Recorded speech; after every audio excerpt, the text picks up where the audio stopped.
शंखचक्रे देवी भूषादियुक्तो जनयतु जगताम सर्व वैकुंठनाथ। वो भगवान वैकुंठनाथ अपने एक चरण पर दूसरे चरण को धारण कर रखे हैं, चार भुजाएं हैं, शंख चक्र गदा पद्म धारण कर रखे हैं, दो भुजाओं को शेष भोग पर रखे हैं और दो भुजाओं में शंख चक्र धारण कर रखे हैं। उनके बगल में श्री, भू और नीला ये उनकी पत्नियां हैं। महालक्ष्मी, भूदेवी और नीला देवी तीनों अपनी पत्नियों के साथ में शेष भोग पर भगवान विराजमान हैं। और वो जीव जैसे ही जाकर के भगवान के मणिमंडप में दर्शन करता है तो वहां जाकर के उनको प्रणाम करता है। पुनश्च भूयोपि नमो नमस्ते, बार बार प्रणाम करता है और बार बार जैसे ही प्रणाम करता है भगवान उसको ये मुद्रा दिखाते हैं। इस मुद्रा का अर्थ हम लोग समझते हैं कि भगवान आशीर्वाद दे रहे हैं, लेकिन ये भगवान की आशीर्वाद मुद्रा नहीं है। हमारे आचार्य कहते हैं मानो भगवान को जब जीव प्रणाम करता है तो भगवान कहते हैं बस हो गया, एक बार ही प्रणाम काफी है, दोबारा प्रणाम करने की आवश्यकता नहीं है। भगवान मानो एक बार जीव प्रणाम कर ले तो भगवान इतने से ही प्रसन्न हो जाते हैं। बोले दोबारा प्रणाम करने की आवश्यकता नहीं है, क्योंकि मैंने स्वयं कहा है समुद्र के तट पर शक्रदेव प्रपन्ना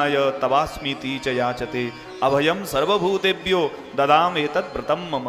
ये मेरा व्रत है, प्रतिज्ञा है।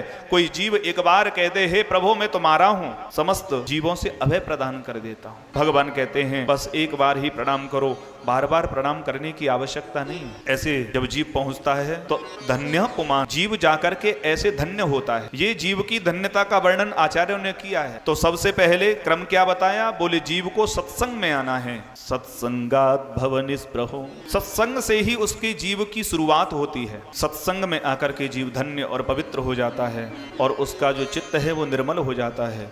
रघुवर वगत वारि छालित चित्त बिन प्रयास ही सूझे, और तुलसीदास कह चित विलास जग बूझत बूझत बूझे।